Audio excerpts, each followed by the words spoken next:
PSSI tidak punya hak untuk mengambil keputusan sepihak terkait soal gaji. Karena gaji ini kaitannya dengan klub sebagai entiti komersial dan pemain sebagai pekerja profesional. Di mana-mana misalnya terkait dengan COVID, Bayern Munchen misalnya, mereka tidak ada federasi sepak bola Jerman yang kemudian mengambil keputusan untuk membatasi gaji pemain. Tapi pembatasan gaji atau numerisasi gaji semua diserahkan kepada klub lewat musyawarah antara klub dengan pemain bersangkutan sesuai dengan kontraknya.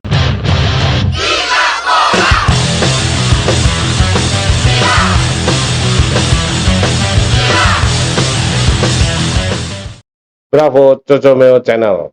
Saya Erwiantoro ada di Cafe Gilbol bersama partner saya Akmal Mahali akan membicarakan masalah yang sangat mendebarkan buat sepak bola nasional minggu ini.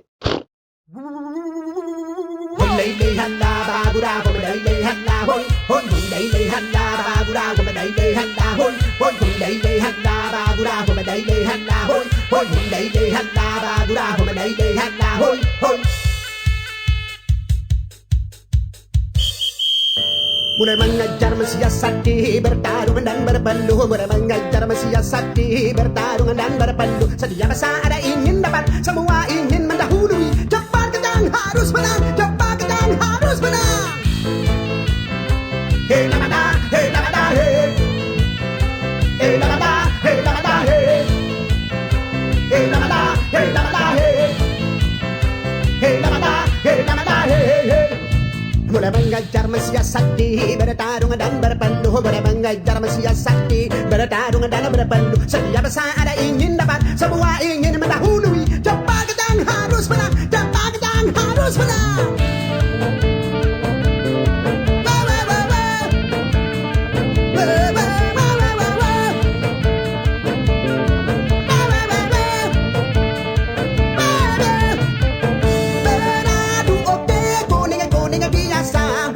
Merah-merah ya merah yang tidak wajar. Menang bukan segalanya. Tapi kalah bukan akhirnya. Tujuan kebersamaan itulah intinya. Dengan kasusnya Marco Simic menggugat manajemen Persija yang sudah melakukan somasi 2 kali dan tidak ditanggapin oleh manajemen Persija, sekarang dia siap melaporkan ke FIFA. Menurut Akmal seperti apa ini? Ya, ini kasus yang sangat menarik sekali ya, bahwa Marco Simic 4,5 tahun sudah membela Persija dengan 4 trofi, 98 gol total dipersembahkan, baik itu ada 4 trofi dalam artian trofi klub, ada juga trofi dalam artian juga yang diraih secara pribadi, baik itu sebagai top scorer maupun sebagai pemain terbaik. Jadi hubungan Marco Simic dengan Persija yang begitu bagus harus bercerai dengan cara yang tidak elok, di mana penyebabnya adalah soal gaji. Gaji yang tidak dibayarkan oleh manajemen Persija yang menurut Simic hampir 1 tahun gajinya tidak dibayarkan oleh Persija, dan ini yang kemudian dia tuntut untuk dibayarkan dan memutuskan untuk keluar dari Persija karena tidak ada itikat baik dari manajemen Persija untuk membayarkan. Tapi sebelum kemudian bicara bagaimana kasus Marco Simic ini, sebenarnya ada satu poin yang menjadi penyebab terjadinya penunggakan atau kelalaian manajemen dalam membayarkan gaji adalah kasus COVID-19, di mana kemudian kompetisi yang sudah berjalan di musim 2020 udah 3 pertandingan karena COVID dihentikan, lalu muncul surat dari Ketua Umum PSSI yang berisi SK nomor 69 tertanggal 16 November 2020 ketika itu, yang membuat edaran kepada seluruh klub karena kondisi dianggap force majeure.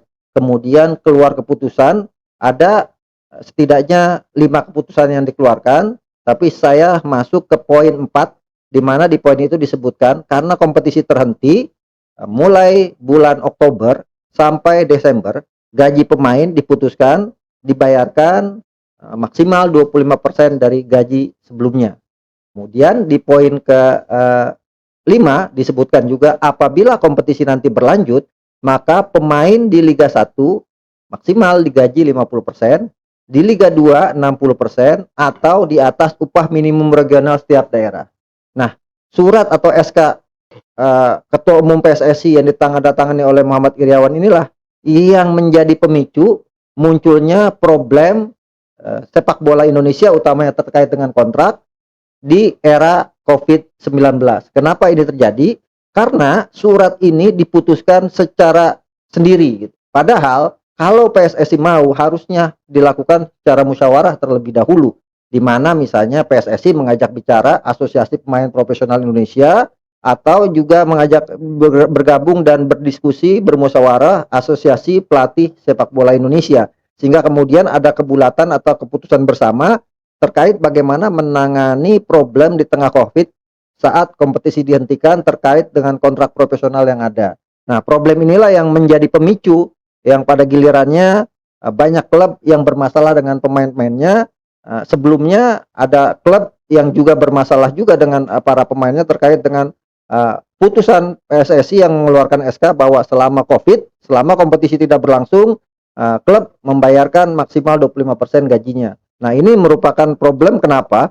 Karena seharusnya PSSI tidak punya hak untuk mengambil keputusan sepihak terkait soal gaji. Karena gaji ini kaitannya dengan klub sebagai entiti komersial dan pemain sebagai pekerja profesional. Di mana-mana misalnya terkait dengan COVID, Bayern Munchen misalnya, mereka tidak ada federasi sepak bola Jerman yang kemudian mengambil keputusan untuk membatasi gaji pemain. Tapi pembatasan gaji atau numerisasi gaji semua diserahkan kepada klub lewat musyawarah antara klub dengan pemain bersangkutan sesuai dengan kontraknya. Barcelona misalnya, sama seperti itu, tidak ada federasi sepak bola Spanyol yang kemudian memutuskan gaji pemain di di La Liga dibayarkan maksimal 25% dari jumlah yang ada. Nah, ini yang menjadi problem. Nah, karena itu problem ini yang menjadi alasan kenapa sepak bola Marco Simic kemudian ada masalah sangkut paut gaji dengan Persija, karena ada miskomunikasi terkait SK PSSI nomor 69 ini. Yang saya dapat informasi terkini, saya Japri Marco Simic, itu peristiwa dia menggugat manajemen Persija itu di musim ini terakhir. Itu tidak ada kesepakatan 50%. Jadi manajemen tidak tanda tangan, Marco Simic juga tidak tanda tangan. Itu yang terkini di musim 2021-2022.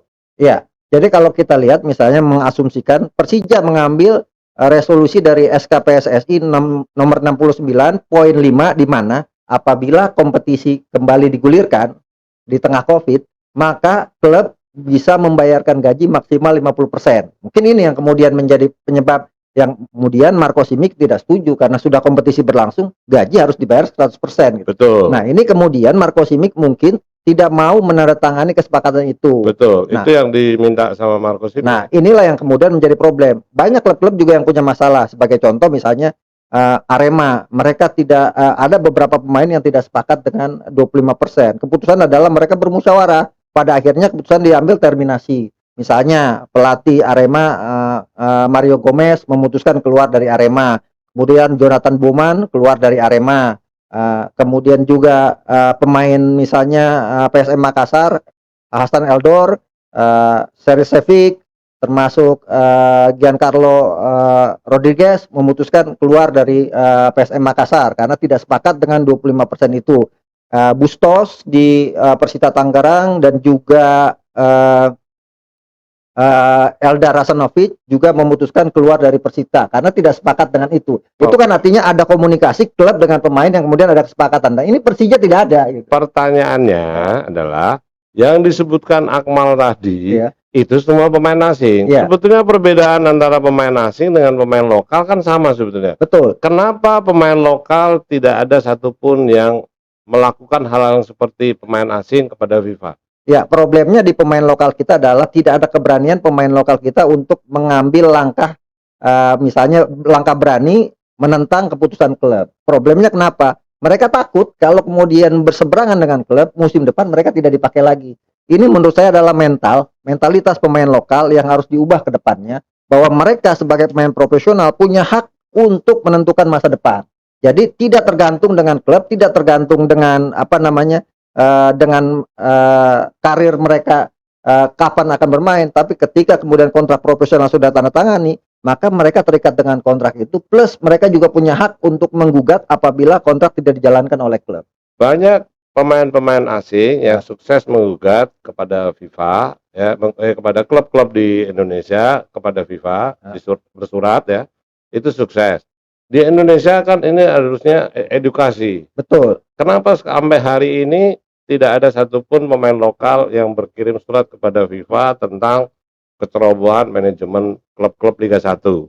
Nah, edukasi dari mana yang pantas memberi pemahaman hukum para pemain lokal ini? Ya, yang pertama mereka punya payung organisasi asosiasi pemain profesional. Harusnya asosiasi pemain profesional bisa mengedukasi pemain bola, main-main mereka bahwa mereka adalah pekerja profesional yang punya hak yang bisa diperjuangkan apabila kakak itu tidak dibayarkan. Langkahnya misalnya kalau baru sebatas perbedaan pendapat, bisa diarahkan ke National Dispute Resolution Chamber yang sudah dibentuk di PSSI gitu. Tapi kalau kemudian tidak bisa ada kesepakatan juga, pada gilirannya akan dibawa ke FIFA. Dan ini harus berani, karena keberanian ini yang akan mengubah masa depan sepak bola kita. Segmen berikutnya, kita akan membedah laporan Marco Simic kepada FIFA atas penunggakan gaji manajemen Persija. Adios, Cocomel Channel. Raihlah, raih mataharimu, sembahkan bunga pada pertiwi, pantang menyerah sebelum kalah, bangkit, bangkitlah lagi. Juara sejati, berjiwa pelangi, manji-manji menari-nari di langit merah putih. Kembali lagi di Cocomel Channel. Kali ini kita akan terus mengulas tuntas kasus antara Marco Simic dengan Persija Jakarta, yang tentunya sangat menarik buat Anda tonton sampai sejauh mana kasus ini akan bisa diselesaikan. Mal, Nah. kenapa PSSI atau sepak bola nasional ini nggak kapok-kapok gitu? Banyak sekali peristiwa-peristiwa yang selalu berbuntut setiap pemain asing melaporkan ke FIFA dan menang. Akmal kan sebagai penggiat sepak bola nasional pasti punya data. Betul. Kira-kira siapa saja sih yang sudah memenangkan kasus-kasus ini ketika melaporkan kepada FIFA? Ya, memang kalau urusan gaji, FIFA itu sangat saklek sekali bahwa gaji ini tidak bisa ditawar-tawar. Kalau sudah tertera dalam kontrak, maka gaji yang sudah tertera, kewajiban-kewajiban klub kepada pemain, maka itu harus dibayarkan tanpa terkecuali. Nah, ini yang kemudian menjadi problem klub-klub kita, di mana klub-klub kita kadang-kadang masih merasa sebagai bos, bahwa mereka bisa saja tengah jalan memutus kontrak. Hari main gak bagus nih, putus kontrak gitu kan. Padahal ketika melakukan pemutusan kontrak, ada syarat-syarat yang harus diselesaikan klub untuk kemudian bisa diterima oleh pemain yang punya kontrak profesional itu. Dan problem ini sangat banyak sekali di klub kita gitu, yang terkait dengan misalnya semacam kasus Marco Simic dengan Persija ini. Nah, Persija sendiri misalnya, Persija ini pernah beberapa kali punya problem tunggakan gaji kepada pemain. Musim 2012 ada kasus Leo Saputra dan Bambang Pamungkas. Ketika itu Bambang Pamungkas dan Leo memilih mundur dari Persija Jakarta, tapi tidak dibawa ke FIFA. Kemudian ada juga kasus 2015 dengan Stefano Lillipali. Tidak digaji selama 2 bulan, tapi kemudian Lillipali tidak mempermasalahkan ini ke FIFA. Mungkin cara-cara musyawarah ini dianggap bisa menyelesaikan masalah karena merasa klub-klub bola kita ini ada di dalam negeri sendiri, sehingga kebutuhan itu ada di pemain bukan klub. Nah, ini problem yang menjadi masalah kita semua. Banyak kasus yang melibatkan pemain sepak bola di Indonesia yang dibawa ke FIFA dan klub-klub itu kalah. Sebagai contoh misalnya, kalau nggak salah datanya itu ada 9 yang kita catat tuh. Nah, itu 9 siapa aja itu? Yang pertama misalnya sebagai contoh PSMS Medan pada musim 2018 melakukan tunggakan gaji kepada pemain mereka Edgar Rolon. Nah, kemudian PSMS Medan dihukum untuk membayarkan tunggakan gaji tersebut oleh FIFA. Kemudian yang kedua ada kasus yang melibatkan Persiwa Wamena yang menunggak gaji pemainnya. FIFA bukan cuma meminta Persiwa Wamena untuk membayarkan gaji pemain asing yang menggugat tersebut, tapi juga FIFA mengeluarkan keputusan mengurangi poin Persiwa Wamena -3 di awal musim. Nah, ada juga misalnya yang menarik PSIM Yogyakarta pada musim 2018 mereka tidak membayarkan gaji 3 pemain asingnya sekaligus. Linkers, kemudian Christian Ademut dan Lorenzo Ramsey.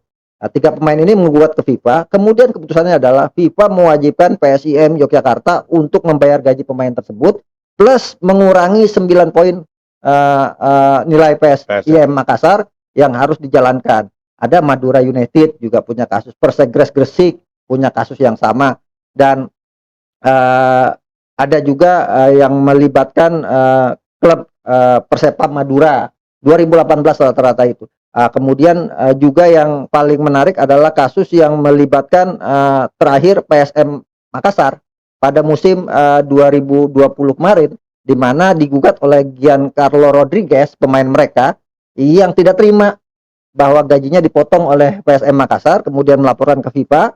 FIFA kemudian meminta untuk membayarkan gaji tersebut.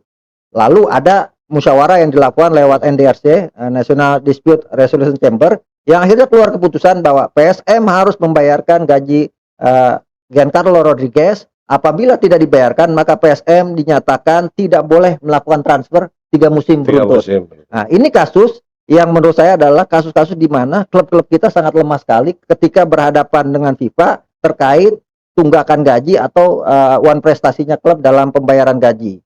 Nah, kasus yang paling aktual misalnya terjadi di Persikabo Bogor, di mana Alex Gonçalves tidak terima keputusan Persikabo yang memotong gajinya dari 100% menjadi 25% sesuai dengan SK PSSI tersebut. Kemudian dia memilih keluar, tapi ada rentang 6 bulan dia masih berseragam Persikabo yang harus dibayarkan, tapi Persikabo tidak membayarkan. Akhirnya Alex Gonçalves menggugat ke FIFA, dan FIFA meminta kepada Persikabo untuk membayarkan gaji Alex Gonçalves. Nah, ini yang bisa menjadi jurisprudensi buat Marco Simic. Artinya gini, di zaman COVID ada kasus pemain Persikabo yang sama dengan Marco Simic di zaman COVID, dan itu menang.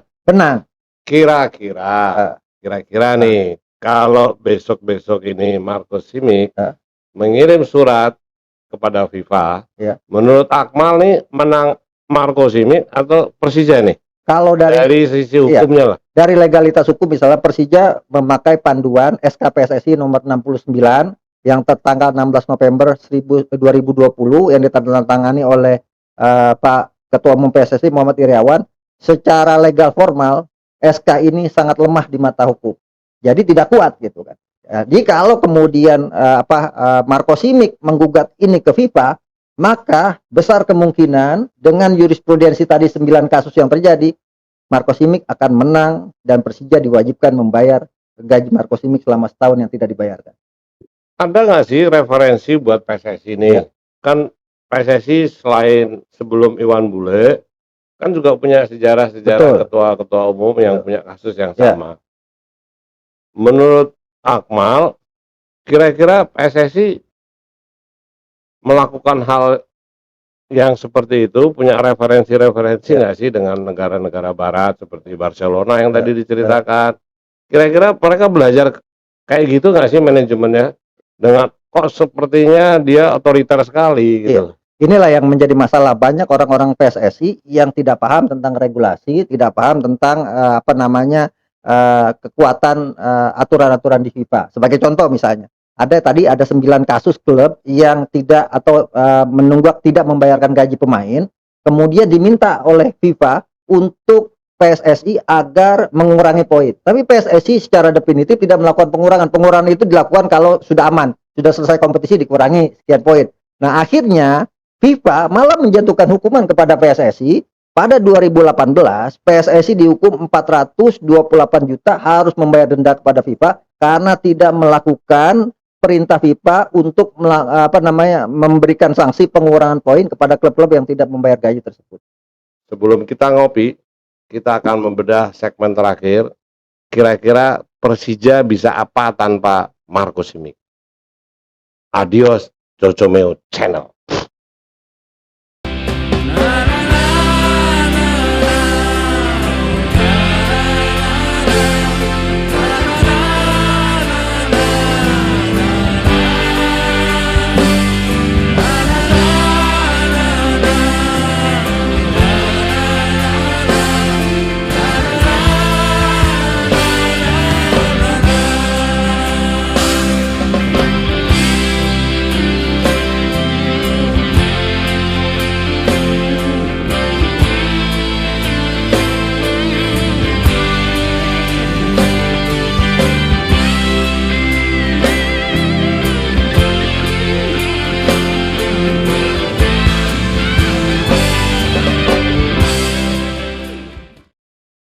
Segmen terakhir kita mau membedah kira-kira bisa apa Persija tanpa Marco Simic. Menurut analisis Akmal seperti apa? Ya, ini sangat menarik sekali ya. Persija akan kehilangan salah satu striker terbaiknya, Marco Simic, karena urusan sebenarnya yang sepele, urusan gaji yang tidak bisa didiskusikan dengan baik antara manajemen dengan Persija. Sebenarnya kalau kemudian ini komunikasi bisa berjalan dengan baik, saya pikir Marco Simic akan menyelesaikan kontraknya yang masih tersisa 1 tahun lagi bersama Persija untuk membuktikan bahwa dia pantas menjadi bagian dari legenda Persija. Kalau kita lihat misalnya legenda Persija selama ini kan sejauh ini Bambang Pamungkas adalah legend Persija, apalagi posisinya sama dengan Marco Simic sebagai striker. Bambang Pamungkas total mencetak 166 gol bersama Persija Jakarta. Dan kalau kita lihat Marco Simic adalah striker tertajam nomor 2 di Persija setelah Bambang. Total sejauh ini Marco Simic kalau dari seluruh pertandingan yang dilakoni bersama Persija 98 gol sudah dicetak oleh Marco Simic. Tapi khusus di Liga 1 misalnya Marco Simic 91 kali tampil bersama Persija sudah mencetak 61 gol. Ini adalah pemain dengan asing dengan jumlah gol terbanyak sepanjang sejarah Liga 1 digelar sejak musim 2017. Nah, kalau kemudian bicara prestasi, Persija dengan Simic ini identik dengan prestasi. Ada 4 prestasi yang diraih Persija bersama Marco Simic yang tidak didapatkan misalnya ketika era Bambang Pamungkas begitu tajam-tajamnya bersama Persija. Bersama Marco Simic misalnya, Persija pertama menjuarai turnamen internasional di Malaysia. Kemudian juga Persija juara Piala Presiden, di mana di Piala Presiden tersebut Simic tampil sebagai pemain terbaik dan top scorer dengan 11 gol. 2 gelar pribadi atau individu diraih oleh Marco Simic. Kemudian Marco Simic membawa Persija juara Liga 1 musim 2018. Di 2019 Marco Simic tampil sebagai top scorer Liga 1 dengan 28 gol. Kemudian di 2020 misalnya Marco Simic juga tampil sangat luar biasa bersama Persija dengan menjadi top scorer Piala Gubernur Jatim dengan 6 gol, kemudian ditutup dengan juara Piala Menpora. Nah, ini yang prestasi yang sangat luar biasa didapat Persija hanya dengan memiliki Marco Simic sebagai ujung tombak di depan yang akhirnya pada gilirannya adalah menutup karir fantastisnya Bambang Pamungkas karena ternyata Persija sudah punya striker yang lebih tajam dari Bambang Pamungkas yakni Marco Simic. Nah, ini yang kemudian menjadi bahan bahan yang sangat luar biasa sekali buat Marco Simic yang sehingga kemudian The Jackmania menjulukinya sebagai Super Simic. Kenapa? Karena ini adalah striker asing tertajam di Persija sejauh ini dengan 61 gol. Ada juga misalnya Greg Nwokolo dengan mencetak 27 gol. Kemudian Pedro Javier 22 gol. Ada juga striker misalnya Deporas yang kemudian dianggap sebagai salah satu striker yang juga sangat luar biasa, nomor punggungnya sama dengan Bambang 20 tapi hanya mencetak 16 gol. Komotne pada 2013 hanya mencetak 14 gol. Roger Batum dengan total mencetak 21 gol. Nah, ini kan jumlah gol yang sangat dengan digabungkan misalnya Greg Nwokolo, Roger Batum, kemudian Pedro Javier masih kalah jumlah golnya dengan dengan Marco Simic. Dan ini akan kehilangan besar Persija Jakarta karena harus kehilangan Marco Simic. Yang amat disayangkan adalah perpisahan dengan Marco Simic-nya yang punya banyak catatan sejarah manis harus berujung dengan perceraian yang sangat menyakitkan. Ada kata-kata terakhir di Japri, Marco Simic bilang, saya tidak akan kemana-mana, ini masalah harga diri. Ya. Kira-kira menurut Akmal gimana nih? Ya, ini sangat luar biasa sekali ya, dan saya berharap bukan cuma sekedar cyber atau ancaman kepada manajemen Persija, tapi benar-benar dilakukan oleh Marco Simic. Kenapa? Bukan karena misalnya kita benci dengan Persijanya, tapi ini akan menjadi pelajaran besar buat sepak bola Indonesia, khususnya buat klub-klub Liga 1, klub-klub profesional di Indonesia, bahwa mereka tidak bisa main-main terhadap kontrak pemain, apalagi sudah ditandatangani dan disepakati kedua belah pihak. Dan ini akan menjadi pelajaran besar buat sepak bola Indonesia ke depannya, biar lebih profesional dalam menindaklanjuti terkait kontrak profesional antara pemain dengan klub. Plus tentunya ini juga akan menjadi pelajaran buat pemain lokal bahwa mereka sejatinya punya kekuatan hukum yang kuat apabila mereka hak-haknya tidak diberikan oleh klub, dan tidak perlu takut untuk menggugat, karena ini akan menjadi pelajaran besar buat sepak bola kita, dan ini akan menjadi tonggak bersejarah untuk sepak bola kita lebih baik ke depannya. Dari pernyataan Akmal Marhali, baik itu data serta surat-surat yang sudah dikirimkan antara Persija dan Marco Simic, Social Media Channel sangat optimis bahwa Marco Simic memenangkan pertarungan ini. Adios Social Media Channel.